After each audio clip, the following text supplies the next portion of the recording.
This week's guest is retired Colonel Chet Egert. Chet did 31 years in the United States Army as a chaplain, providing spiritual leadership to soldiers in some of the most demanding environments in the world. From serving with the 101st Airborne Division to becoming the 18th Airborne Corps Chaplain.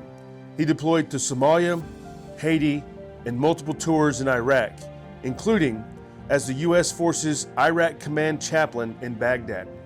A Bronze Star and Legion of Merit recipient, Chet has spent a lifetime walking alongside warriors in both combat and crisis. Today, he continues that mission, mentoring veterans and chaplains through his ministry, helping others find strength, purpose, and faith beyond the battlefield. Please welcome today's guest, Chet Egert.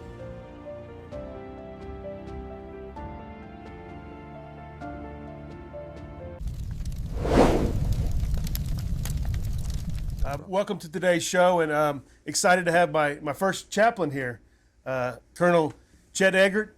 I appreciate you coming today, and let's jump right into it and tell me where you're from. So I grew up in mostly in Virginia, with my dad being in the Army at Fort Monroe, Virginia. That's right beside Hampton and Newport News. He did 2 tours of duty at Fort Monroe, and so I 9 years there, and he retired, and I finished high school in Suffolk. But he was Army. My grandfather was Army, so my dad moved all over the place with my grandfather, and I'm third generation. So I was born at Fort Hood, Texas, but I left. My parents went to Germany when I was 6 months old, and so I've been back to Fort Hood and I've served there. But my home until college was mostly in Virginia, though I lived in Germany when I was a little boy, and then in the Canal Zone in Panama, and at Fort Clayton, and so a little bit of all over, mostly Virginia. My wife and I went to Oral Roberts University. I met her there, and I decided while I was in college that I felt like I should pursue the military chaplaincy in the Army, and so I did. You know, I was preparing in the ministry. I knew I either wanted to be a missionary or a chaplain, and so during college, I went to Mexico 3 times on student mission trips, and then I went to Europe one summer on a student mission trip. But at that same time, I was also leaning toward the chaplaincy. So when I graduated, I knew I was headed toward the Army, and I went to seminary up in Springfield, Missouri, at the Assemblies of God Theological Seminary, and got married during that time, and finished seminary in 1984. And came on active duty right after that, just 2 months later in February of '85.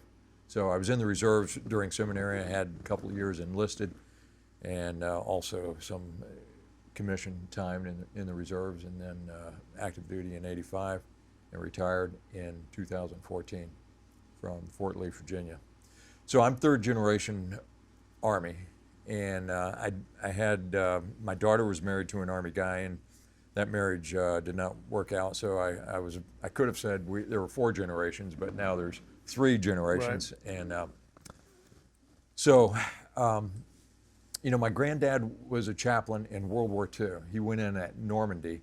He was there on June the 7th, D+1, June the 7th, 1944. And when he got on the beaches of Normandy, the heavy fighting on the beaches was over. And so he was in the cleaning up. His unit was in the cleaning up business. Yeah. And as a chaplain, he spent a lot of his time in the field hospitals, and you know, helping the medics and that type of thing. And his story is important to me because he of course, he survived the war and came home. But his story, he lived that experience of what World War II veterans went through, you know, and what they went through on the beaches there in Normandy. And while he was a chaplain, and does he have it well documented? Do you have that stuff? He did, and I do. I've got some letters from him, and some newspaper clippings. I've got photos, black and white photos from France, Germany, that period. Wow. From him, and I know stories that he shared a few things with me, and then my dad told me about. So his experience and then my dad's experience. My dad went into the Army in 1949. He went in and enlisted. He was going to be a medic, but he goes to Fort Simmons Army Medical Center, Fort Simmons, Denver, Colorado, and he got selected to go to OCS. And so he came to OCS, went to Fort Riley, Kansas for OCS in late 1949, early 1950, and went through it and came out as a young second lieutenant, field artillery, and went to Fort Sill, Oklahoma, and did his training there. And then he went to Camp McCoy, Wisconsin, Fort McCoy now. And as soon as he got to Fort McCoy, the North Koreans invaded South Korea, and the war was on the peninsula. And my dad's unit immediately got picked to go over to Pusan perimeter, Daegu, and he went over, and immediately he was the XO in their support battery. But as soon as he got there, he got picked to be with a line battery, a firing battery, and so he was a forward observer with 8th Field Artillery, 27th Wolfhounds, 25th Infantry Division out of Hawaii. But as a forward observer, you can imagine what that was like. And he went during his 18 months in the war, he went all the way to the Yalu River on the Chinese border, and he was there when the Chinese came pouring across. And he ended up getting wounded 3 times in Korea, and his third wound was a bayonet in the leg, and that was serious enough. He couldn't keep fighting. They brought him out, and he was medevaced out of Korea and went to Japan and then came home. But his story and my grandfather's were informative for my life, because as I look back, I compare my experience to their experience, or theirs to mine, and what did they live through? What did they go through? I just share this little bit. My dad was put in for this Distinguished Service Cross in Korea, and then his headquarters unit was overrun by the Chinese and the North Koreans. All the command staff, they were killed or wounded, medevaced. Everybody's killed, all the paperwork is lost, and that was the end of his Distinguished Service Cross, Wow. He got his Purple Hearts, and he got ARCOM, with V device. But, I think about the fighting that he went through, what he experienced, and how that compares today. I asked him after he had retired, and we're talking about his experience in Korea. I asked him, Dad, how'd you get from Pusan and take the Pusan perimeter in Daegu all the way to the Yalu River? And he said, I walked most of it. he said I had a Jeep for a part of it, but he said I walked most of it. That was some hard. Yeah. That was some hard rucking, I mean, he's fighting, his unit's fighting all the way up, and then they got pushed back down by the Chinese to basically the 38th parallel, and somewhere in there he got wounded and brought out. But so I compare his experience to what I went through, and in my experience, I went to Iraq twice. I spent a year and a half in Iraq. I went to Somalia twice. I spent 7 months in Somalia, went to Haiti, and they were some hard, challenging times, but I was not fighting like my dad was. A chaplain's work can be challenging, but it's not combat arms, Yeah. And so... And you don't hear a lot about the combat arms and the fighting in Korea much. Right. My granddad was there. Both my granddads were there. My step-granddad and then my mom's dad, he was a cook. Yeah. So they never talked to me about it. They're like, oh, Ty, we don't want to talk to you about, Yeah. what we did. We just cooked, right? And Yeah. so I never heard any of the fighting and stuff. And Yeah. you still don't. Right. Really a lot about the Korean War. It's one of the, not going to say forgotten war, but people don't go into real depth. And I wonder why that is. Is it more just because Vietnam was coming off so hard and you don't hear much about Korea War? Well, it was the forgotten war. You know, Yeah. it was undeclared police action. You know, my dad got over there in early August of 1950, and he was told they'd be home by Christmas. Huh. You know, just a little police action, that's all. Won't be long, we'll be on our way home. Well, that's not the way it was. Right. You know, so Wow. he didn't come home until December of 51, and came the medical way. You know, he went through some pretty serious medical care and convalescence before he was ready to go back to work. But it was a tough experience. You know, you can look at the numbers, and I've crunched the numbers on World War II, Korea, and Vietnam. Korea, basically, if you look at World War II from Pearl Harbor until the Japanese surrendered, we were losing roughly 333 soldiers a day for a 4-year period, a little over 4-year period.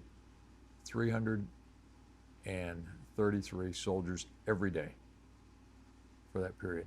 In Korea, if you look at Korea as from 1950 through 53, about a 3-year period, we had, and it depends on how you look at the numbers, but we had at least 35,000 killed, 33 to 35,000 killed in action.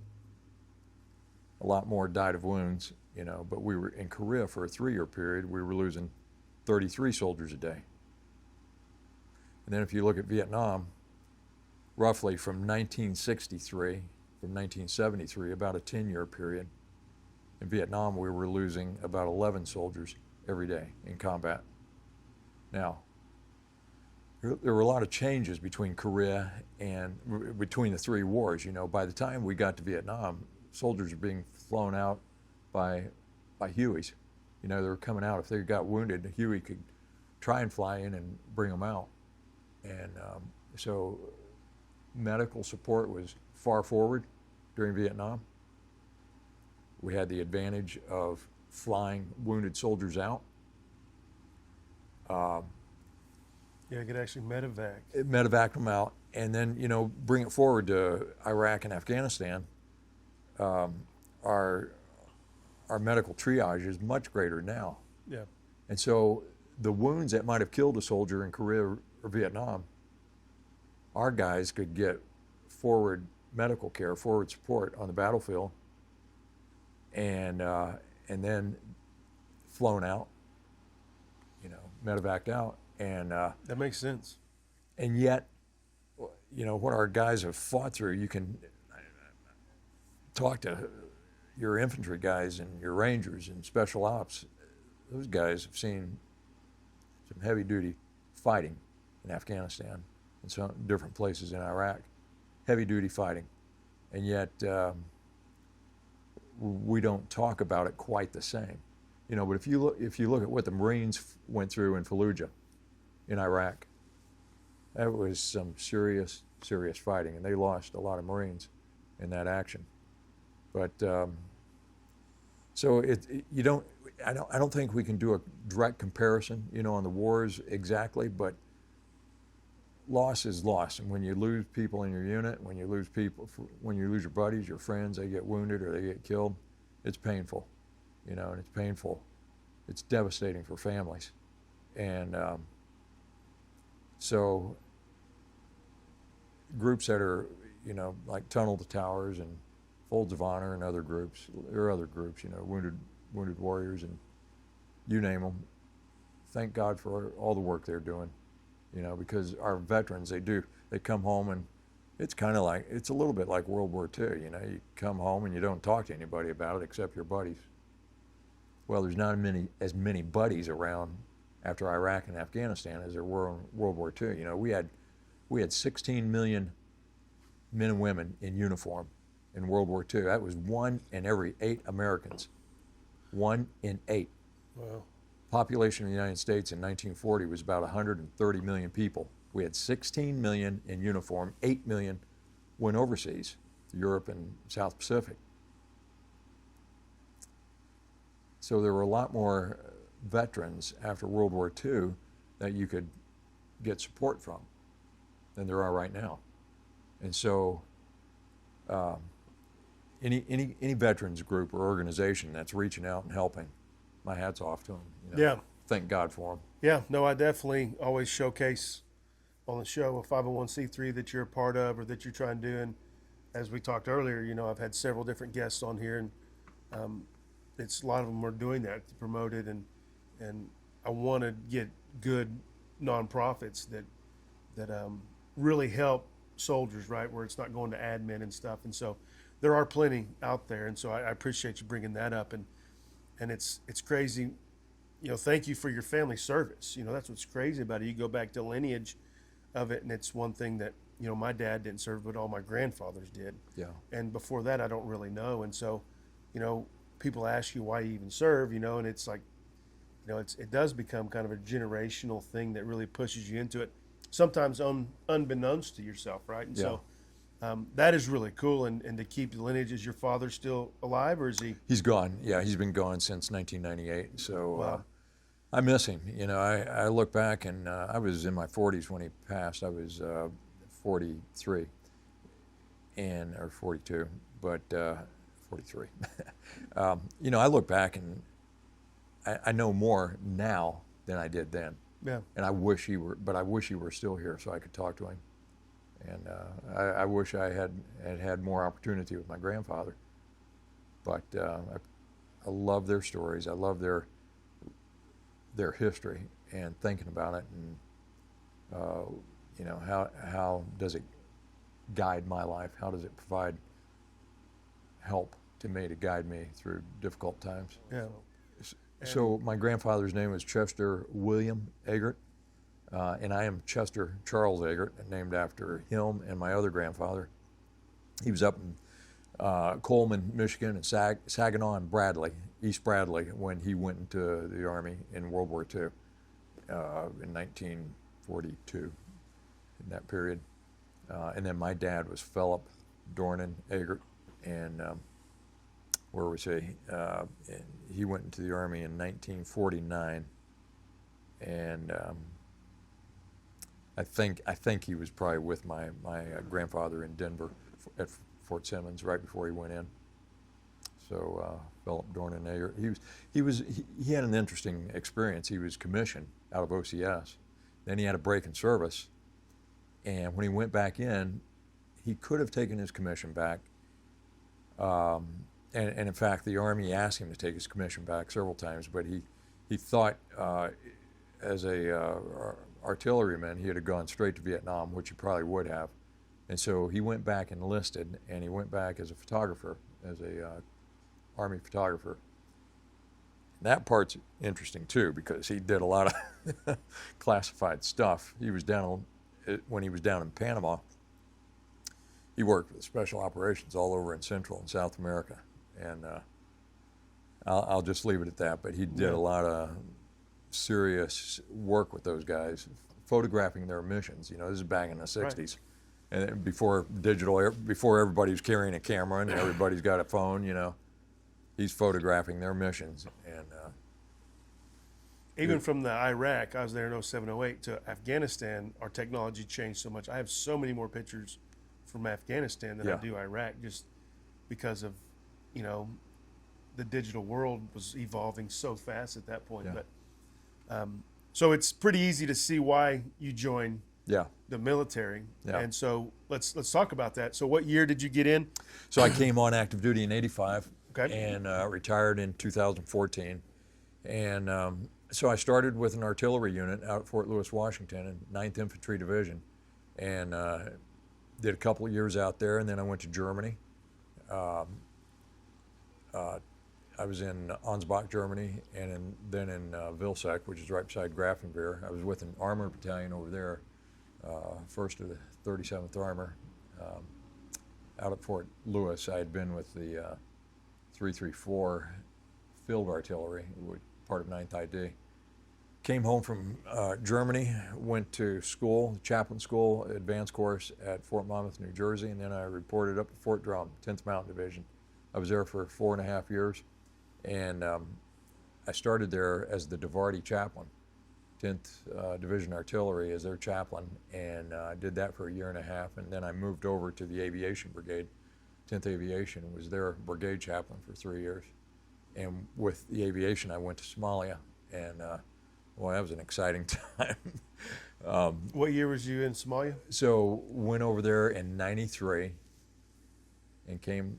I went over. I came back to Fort Drum, went to school, then I went back to Somalia at the end of '93, late October of '93, and I came back in February of '94. So I was over in Somalia before and after Black Hawk Down happened with the Rangers in Mogadishu, and the day that I flew back over there, the Rangers were leaving Mogadishu, and I passed them at the airport, so I didn't really get to talk to any of them, but I talked to other guys that lived through Black Hawk Down and were there when it happened. And the movie, I love it.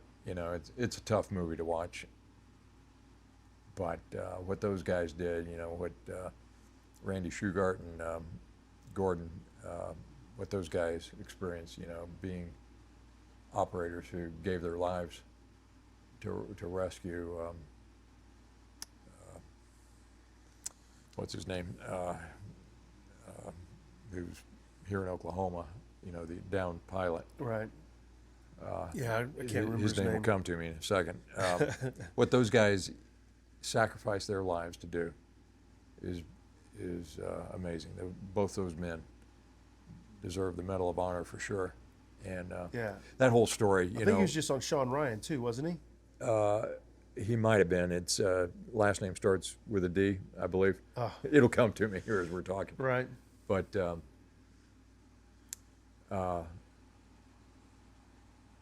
yeah, that was a different type of, we went in there trying to do humanitarian peacekeeping type of work. Our mission when we went into Somalia in 1993 was to stop the famine and then provide humanitarian support to the Somali people. And that was an experience, seeing the starvation, and then seeing our trucks come in with food and supplies, and the response of the Somalis to that. It was an experience in a positive way. Right. But things went south pretty quick. The Pakistanis got hit. 25 Pakistani soldiers were killed by mobs and by an attack, and after that it changed from peacekeeping to peace enforcement. Right.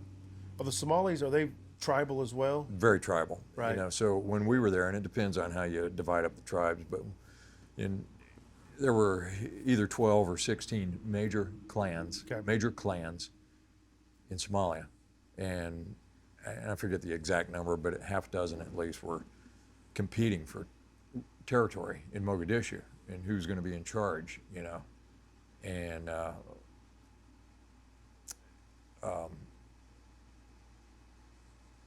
when the whole thing with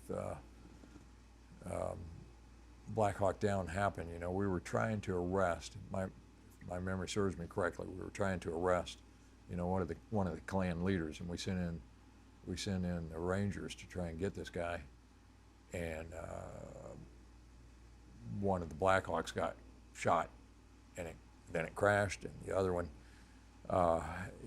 these guys are going in to try and rescue any survivors, and it just became a battle after that, and then the Rangers are going in on ground movement to try and surround and extract whoever is alive, and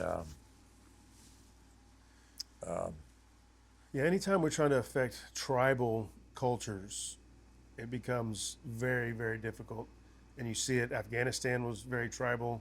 Obviously, Iraq's not tribal. They're more Sunni, Shiite, a little less tribal, but still religious division. Oh yeah. And then, obviously it's a crazy concept when you're really trying to westernize a tribal ideology. It's very problematic, and I could guarantee you that it was, I mean, from everything we've evolved to coin, Yeah. you know, the counterinsurgency to try and battle, Yeah. that is the stuff we've learned and the soldiers that we've lost. And so Somalia is a great example of what we're early combat that, you know, we really go in and try and affect tribal mentality. And then I'm not going to say completely backfires, but it definitely backfired in the sense of during that whole Mogadishu era. And that's a big time in American history. I mean, was. You see it all the time. They just came I out tell you with the what. new documentary from the Somalia side. I think it's on Netflix. If Okay. you haven't watched that, you need to I watch that. haven't seen it. I'll It's look for actually it. the Somalia side of it. And Thank you for being here. I hope you enjoy the show, and let's keep Oklahoma Echoes alive. Thank you, and God bless. So Somalia, you were there. That's the 90s.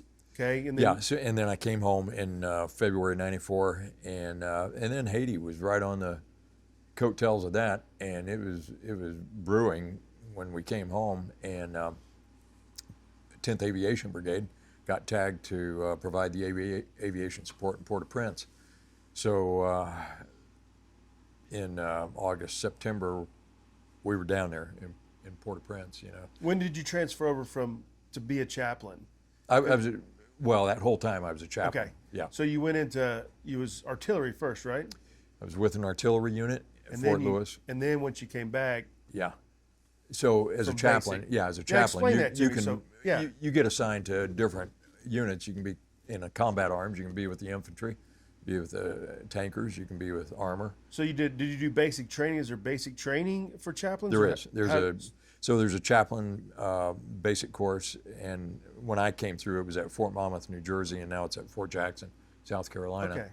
And So you're attached to the battery. When you say Yes. that, you're the chaplain in a battery or a chaplain in an infantry brigade, or like you were in the 101st. So you were a chaplain the whole time. Interesting. So Right. they have how many weeks is that?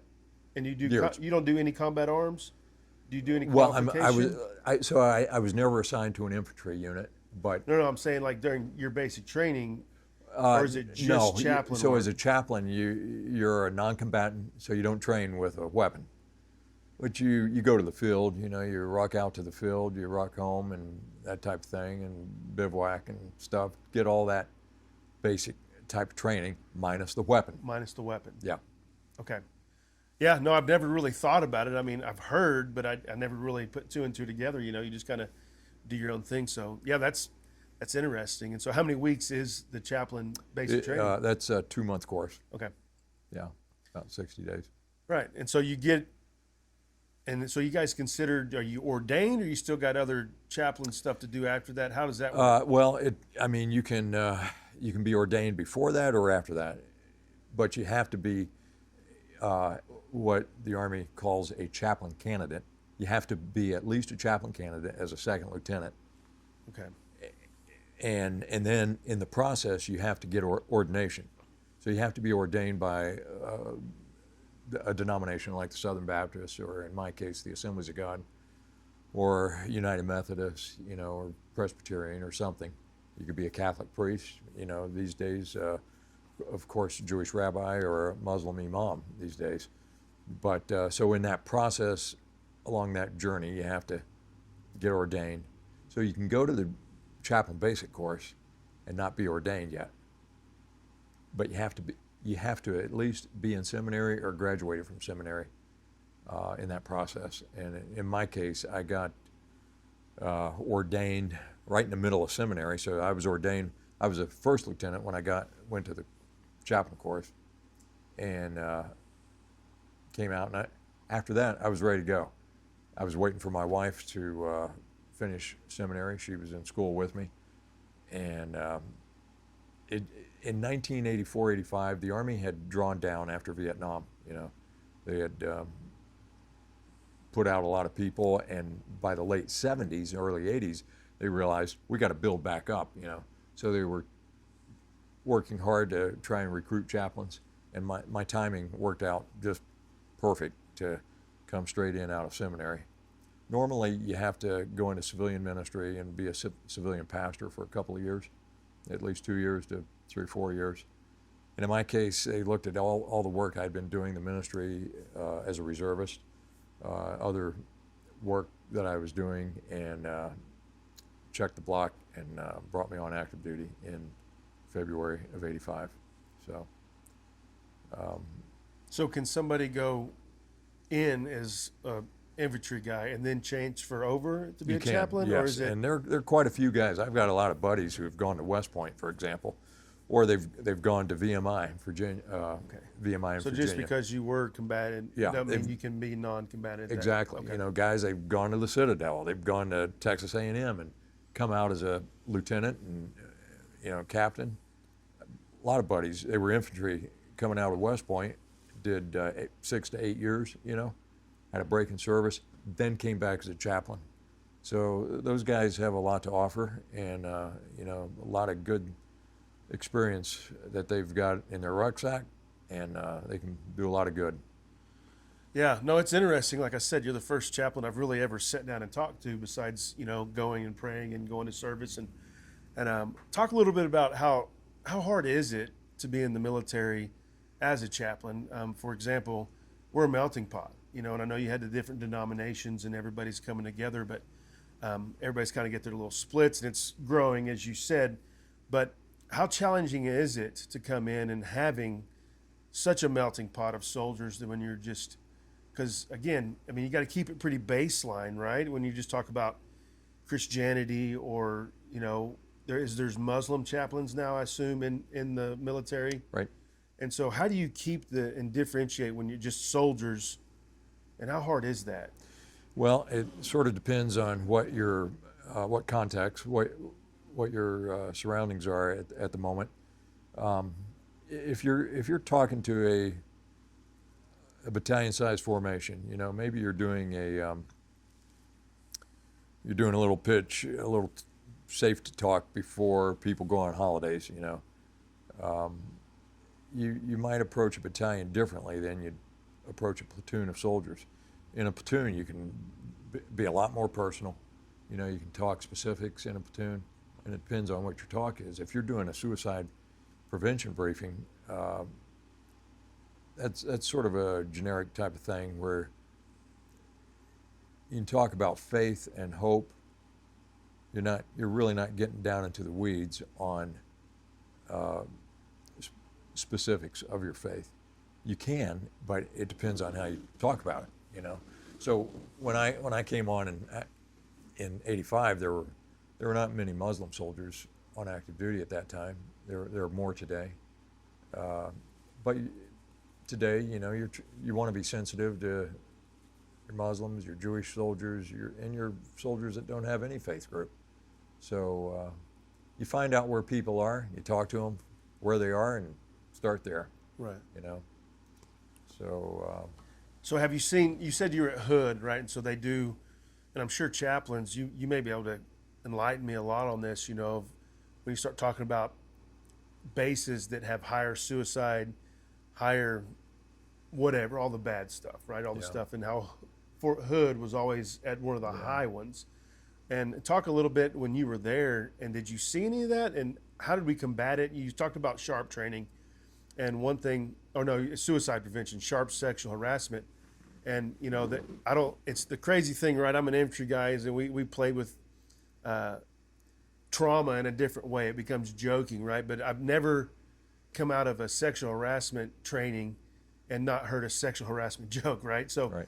I feel like, and you may be able to enlighten me a little bit on this, and I think I've talked to some soldiers now that how Hood, when you start talking about suicide so much, I think it makes people think about suicide more. I think the numbers go up. Is that happening at all? And if you see that, is your experience in Hood, or am I completely off base here? No, you're not off base. So I'll just let me give a little context here. I was down at Fort Hood. I'm the installation chaplain at Fort Hood from 2006 to 2009. So I didn't have to worry about deployment. But Fort Hood's a big post. While I was there, both divisions were there, 1st Cav and 4ID. Those divisions were flip-flopping back and forth in Iraq for the whole 3 years. One would go, one would return. They're replacing each other downrange for the most part. So we had constant flow of soldiers coming and going, and the guys that were coming home were bringing home all the stress with them, and they got more adrenaline than we can imagine, and these guys are going out and buying their motorcycles, driving fast on the interstates. We were, for a period there, I won't say this was for all 3 years, but probably for at least a year and a half, we lost a soldier every month on a motorcycle accident. These guys were driving crazy. I mean, I saw a guy, I'm going out the front gate at Fort Hood one night going home. It's 5:30 in the evening, and this guy passes me on his motorcycle, a soldier. He's stretched out, laying flat on his motorcycle. And then they were popping wheelies. They're Living on the edge. They're only a half mile outside the gate, and they're hitting wheelies, and these guys are on the edge, doing crazy stuff. We're losing one guy a month on a motorcycle. That doesn't include other quote-unquote accidents and other self-destructive behavior.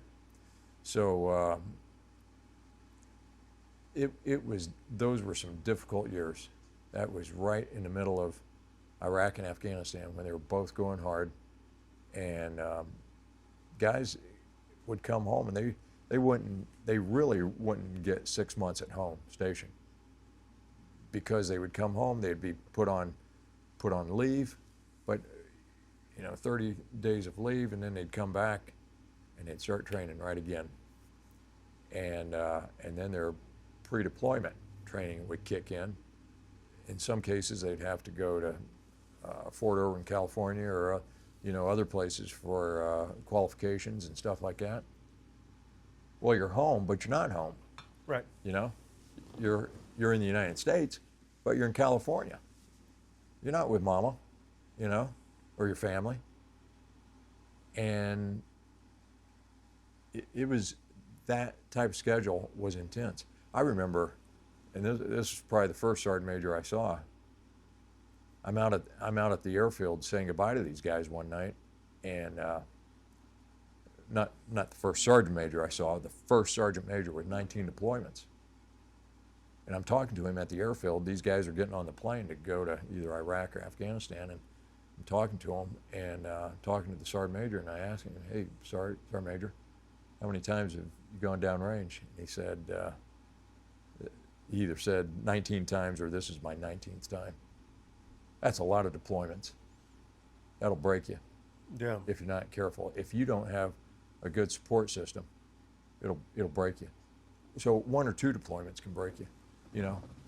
We had more spouses back in those days saying, I mean, this is the message they're giving. I can do this 2 or 3 deployments, but if he has to go more than that, I'm finished.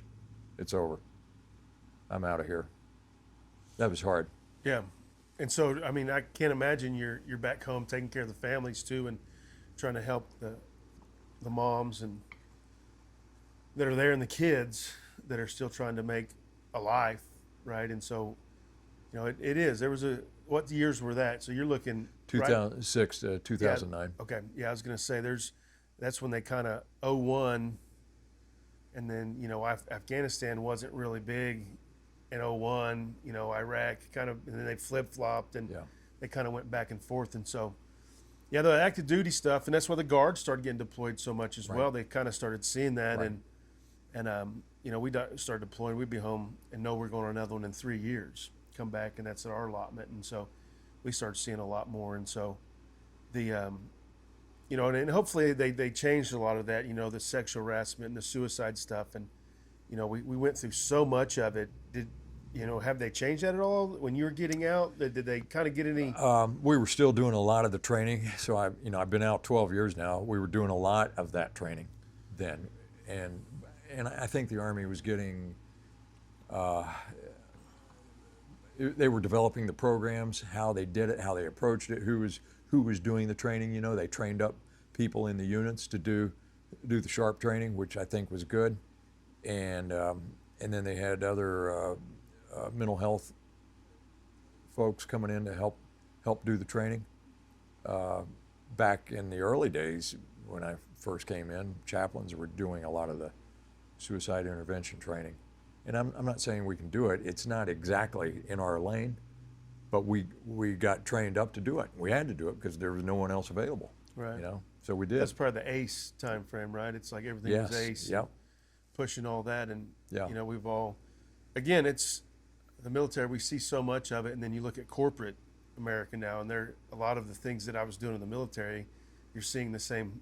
We call check the box, right? Yeah. You know, you had to go check the box on this many classes and this Right. much training, and you're seeing it in corporate America too. And I hopefully they've changed that. And if you're watching this and you're putting people through, you know, death by PowerPoint on, I don't think it's as effective as they thought it could have, should have been. Yeah. And so hopefully that's evolved and developed a little bit. If not, maybe we can look into it a little further. I don't know. Yeah, well, death by PowerPoint was right. Because, you know, there's a little value in having slides and information up It like is. that. But a lot of times the best briefings were just talking from the heart. You know, if a leader, a chaplain, a commander, sergeant major, if they can't talk for 45 minutes or an hour from the heart, then they haven't been around enough. Yeah. You know, they haven't lived long enough. Yeah, these And, hours and hours of PowerPoints was just, that'll kill you. Oh my Yeah, gosh, that'll I can't kill even you. remember. I can just remember the jokes. Yeah.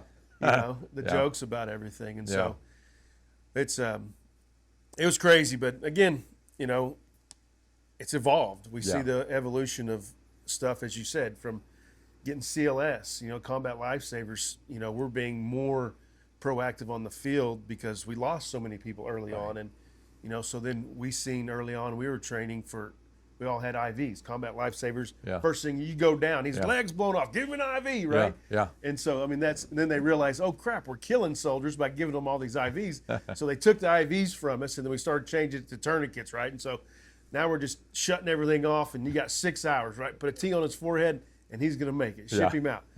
And so again, it's all evolving, and I want to talk a little bit about your experiences, you know, and again, I'm an expert, if you will, on dealing with soldiers with mental health issues. And I know that's got to be probably one of the biggest things that you're dealing with, which can come from an array of things, from TBIs to survivor's remorse to, you know, tons of things, right? Just having whatever issue they have. And you know, as I understand, right, first time I met you was with Representative West. And Josh and I had met you, and, you know, he was telling me that you did the service for the battalion commander that was with him when he was killed in action. Yeah. And so talk a little bit about that, and how hard is that? You know, the TAPs have a whole different meaning in country for me, right? When we lost Damon and we lost some of our other soldiers, you know, Damon obviously being the closest to me is why I reference him, is, you know, when you hear the TAPs in country, it feels different than it does in the state. And I can't really explain it other than that.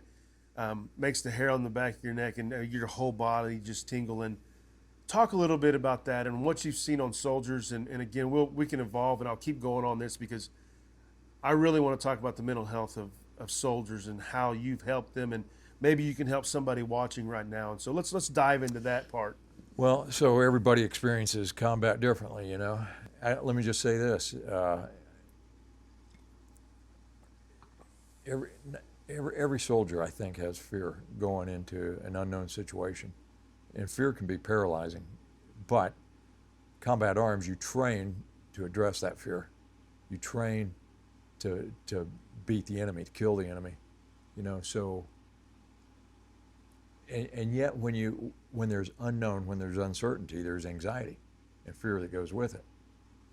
And everybody responds to it differently. I mean, if you're a Ranger, if you're a a Green Beret, Special Forces, or a Delta operator, you are trained beyond the level of most soldiers to deal with fear and death and dying. 11 Bravo's trained to deal with death and dying a little more than a chaplain is. A lot more. You know, Yeah. you're trained to Run towards the bullets. run toward Yeah, the chaos. the chaos. Yeah. So everybody handles it a little bit differently, and I'm just telling telling you what guys who have been in heavy combat, what they say. I was reading a story about D-Day, June 6, 1944. This young commander, guy's 24, he's 24 years old. He's going in on a Higgins boat up to the beach at Green Beach at Omaha, the Omaha Beach, Green sector. And he's in the second wave. Each wave has 11 of these amphibious Higgins ducks going forward to the beach. Out of 2 waves, 11 and 11. He's on the second one. Out of 22 ducks, 1 made it off the beach. 1. Everybody else, some of the ducks, some of the Higgins boats, amphibious, got their men to the beach, and then they got blown to smithereens. This young commander, he's 24 years old, young lieutenant, or no, I think he was a captain on the beach. He's saying, if you're not afraid, you're lying.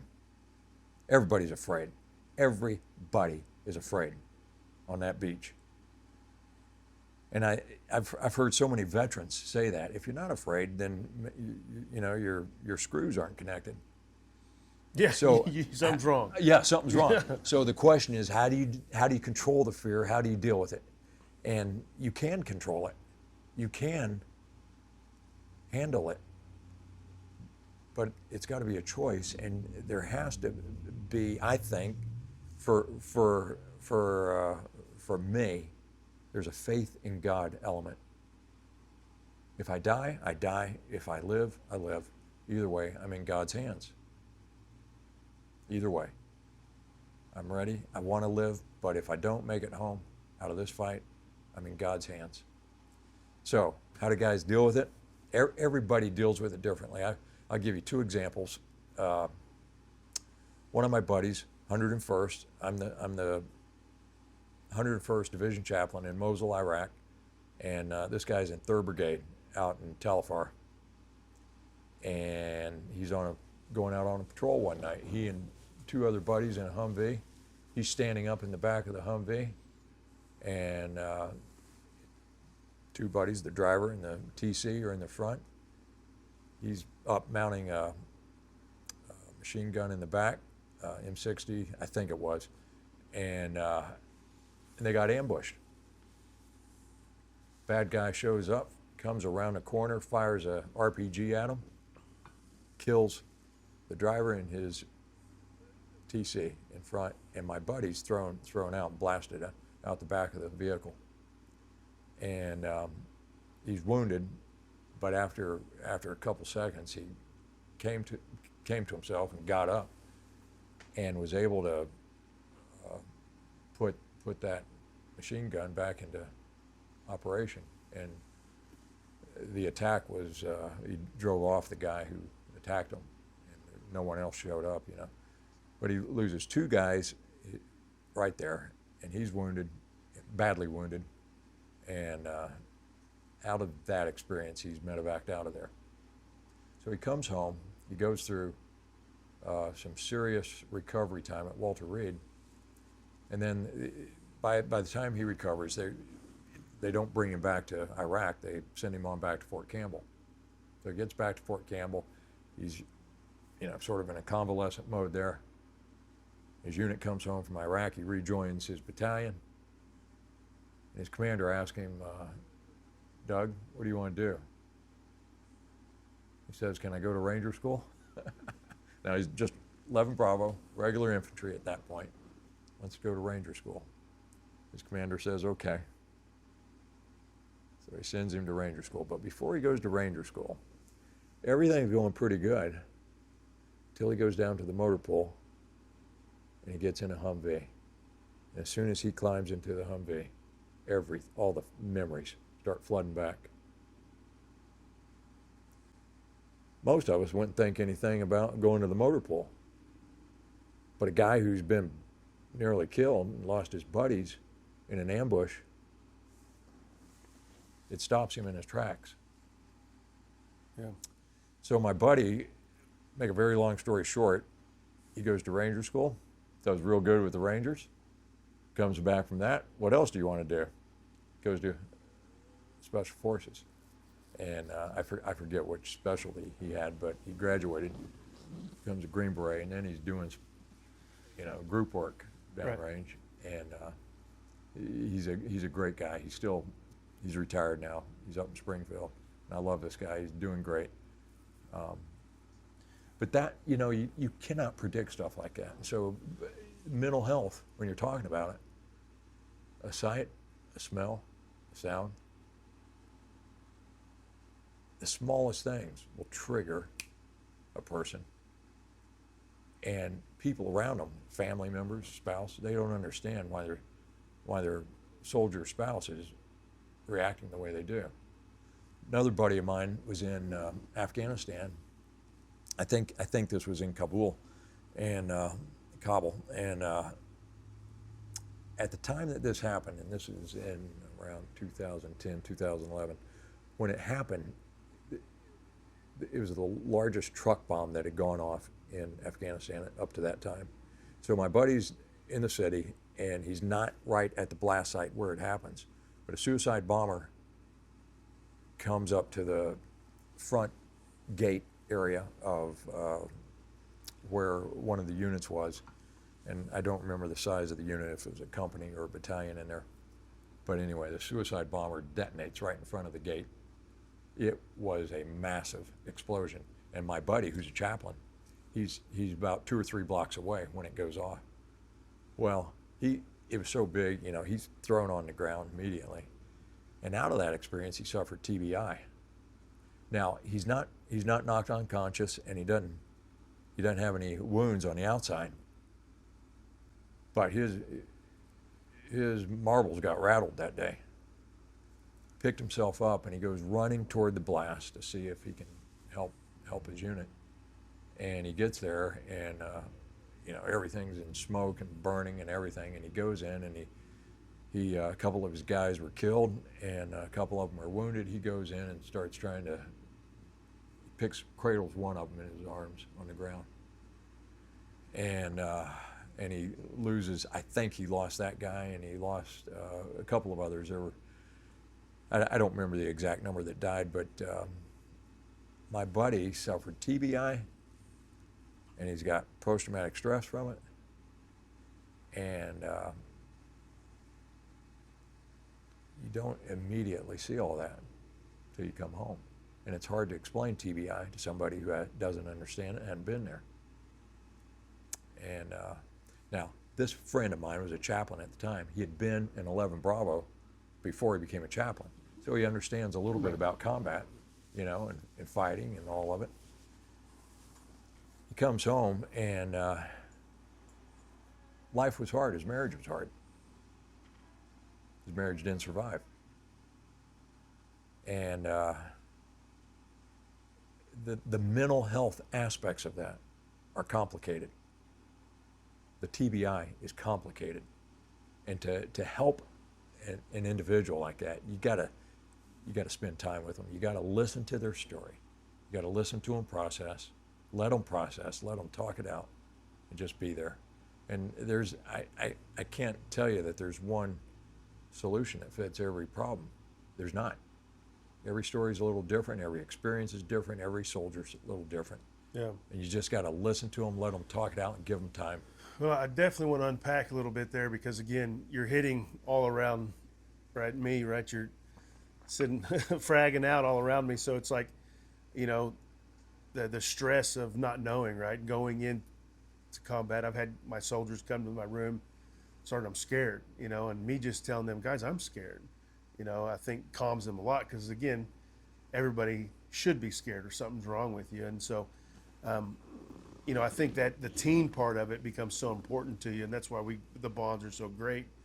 But then the overwhelming part of waiting, and that becomes problematic, because again, we're shakers, movers, and fixers, right? So just sitting there, I always say, I use the analogy that's, it's like being in purgatory, and I'm not Catholic, and just the overwhelmingness of it, which cracked me, really did crack me.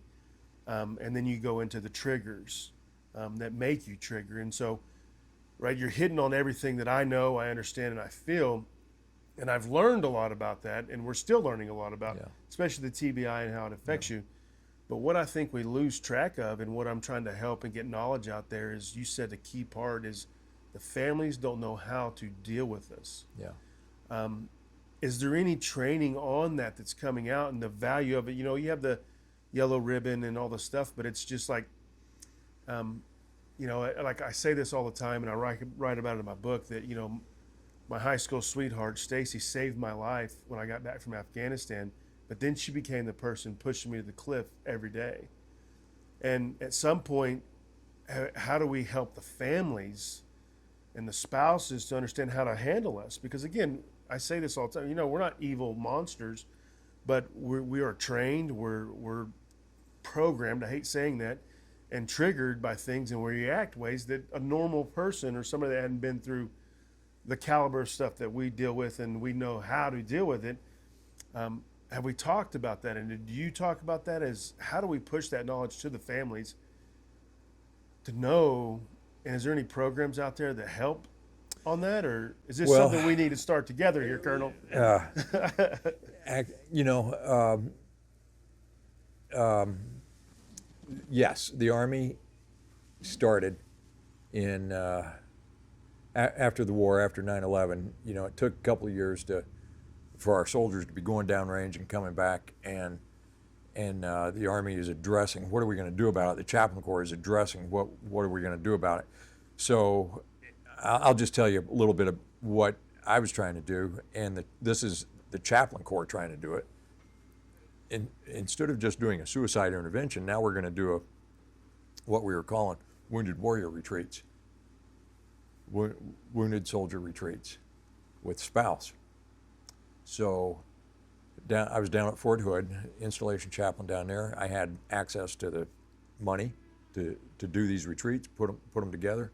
We selected a great site in Waco. It was a ranch out in the country. I did 3 retreats out there, and each retreat had 6 to 8 or 9 soldiers with their spouses with them. Now, I made one mistake. I regret it, and I'm confessing it today. You know, I had a single soldier. He's not married. Well, the program was set up for spouses. He asked to bring his sister. He needed his sister to be there. Well, it's not for sisters. You got to be a spouse.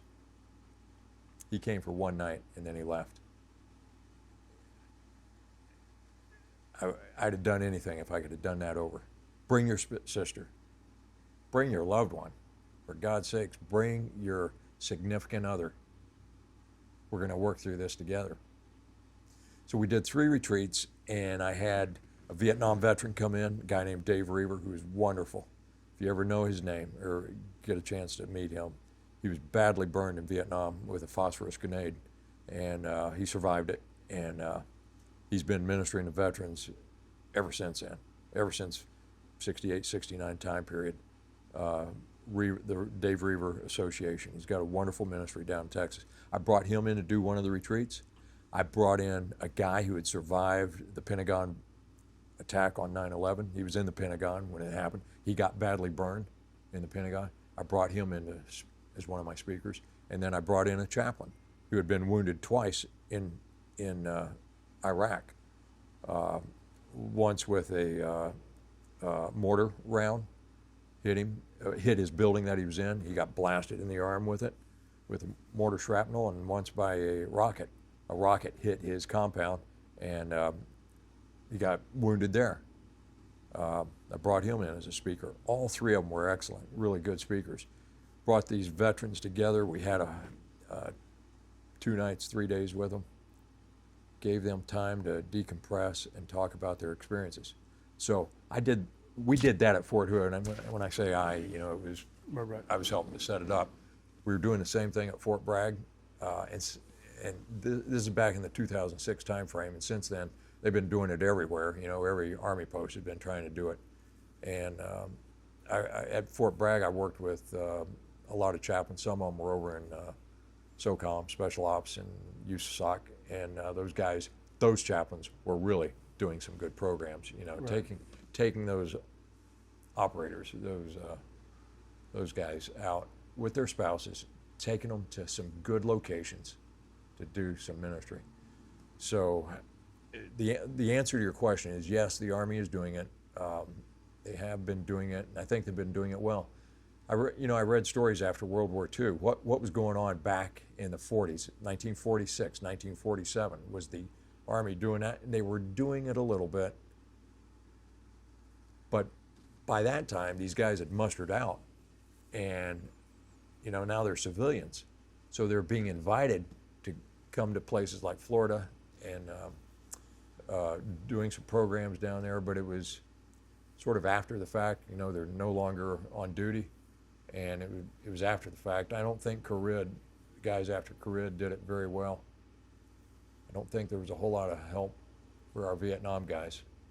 Right. We're doing better in this long war, since 9/11. We're doing a lot better, Yeah. but we need to keep Well, doing you it. see some of it with the military courts, how to handle the soldier, right? And the nonprofits obviously are huge. They do a huge part. And so, I talk about this quite a bit with, I'm helping, Gary Brown start Sleep Smarts and trying to help him adapt to it. And, I said, I want one on there for veteran spouses. Because again, it's a thankless job a lot of the times, and how to deal with this. And I know a lot of people, what I'm finding out doing this show, which again, the therapy is awesome, right? Again, that's why I wanted to start it and just talk about it, and the knowledge of it, and hearing themselves talk about some of this stuff is more therapeutic than a lot of things that you could ever experience. Yeah. I just know personally that it's helped me a lot. And like I said, everybody's a little different. Yeah. But we got to focus on the spouses a little bit, because it's everybody that I see that don't have major issues. Number one, they're not in a toxic situation, and number two, they usually have a stable spouse or their mother. In a male's life, it's usually a female. It's a female has to be there to get them through it. Right. That's what I've seen over and over and over. Yeah. And so I really want to hope that everybody starts to understand those kind of things. And so. Right. Let's take a break real quick, and then we'll come back there. Okay. Start. Hey, I just want to take this little break to thank you guys for watching this show. Oklahoma Echoes is growing, and I can't do it without you guys. Make sure you like and subscribe. Now let's get back to the show. So before we went on break, we talked a little bit about the spouses and some of the courses and things. And during break, you told me there's some books out there that you're going to share with me later on that of spouses that wrote about dealing with dealing with relationships in high stress situations. And so building on that and kind of wrapping up here, I'll give you the closing remarks. Like again, I can't thank you enough for being here, and I feel like we could talk for hours. I know we could. Yeah. But let's wrap it up. These days there are a lot of experienced veterans who some still on active duty. There are guys on active duty who have written up their stories and written up their experiences and got good books, for soldiers and sailors, Marines. I've got a collection of them, and I'm going to get you some of these books, and that will provide you information about their organizations and what they're doing, their work. And I brought one with me today, and these veterans and their spouses tell their experience they talk about the issues out of their own experiences, and their buddies, their friends. And so it's not academic work for them, just something they got in school. It's real stuff that they've lived through, and they've experienced it themselves. Yeah, I'd love to see those, and like I said, I'd love for you to share them. And yeah, I'm going to give you a copy of my book before you leave as well. And so I'd love it. So just one guy who you can find this guy online. His book here is the Combat Trauma Healing Manual. Major General Bob Dees, and he wrote this with another guy, Chris Adset, and it's just an excellent book. And he's working out in Virginia now. He's worked down in Texas after he retired, and now he's out in Virginia, but just doing a great work. Got a place there in Virginia for veterans, and what he looks at, he examines resiliency. What's it take to be resilient? How do you bounce back from trauma? And he'll tell you there's not one easy solution for everybody. There's not one size fits all, but you can address it. You can take the individual and work with them and help them. You can help them process their stuff and unpack it. And the more they look at it and examine it, the more it makes sense to the individual. So Bob Dees is one of them. I highly recommend him. I recommend Dave Reaver, who I mentioned earlier. Dave Reaver does programs around the country. He's got several places where he's doing the programs. Most of it's down in Texas, but the Reaver Association, he's the Vietnam veteran, got badly hurt in Vietnam by a phosphorus grenade. Yeah. And so he's good, and there are a lot of other good ministries and organizations that are helping. And so I'm going to get you a list of names. And Please do. And like I said, I'll put some of those books up and kind of find them and share them. Like I said, I appreciate you sharing that with me, because again, that's what this is about, right? Getting knowledge out there and helping other veterans. Yeah. So. Yeah. So I just want to give you a Bible. I got a Bible for you for military families. It's got great helps in here that go along with the scriptures to just give you thoughts and ideas to inspire your heart. And then let me just close out with a couple of thoughts here. There are a lot of soldiers who have gone through war and deployments with Psalm 91. Psalm 23, the Lord is my shepherd, I shall not want. That's probably the number one psalm that anybody knows, but Psalm 91 about the secret place and God watching over the soldiers when they're going through difficult times. God hides a soldier in a secret place. My dad took Psalm 91 into Korea with him when he was going through his combat, and I spent a lot of days downrange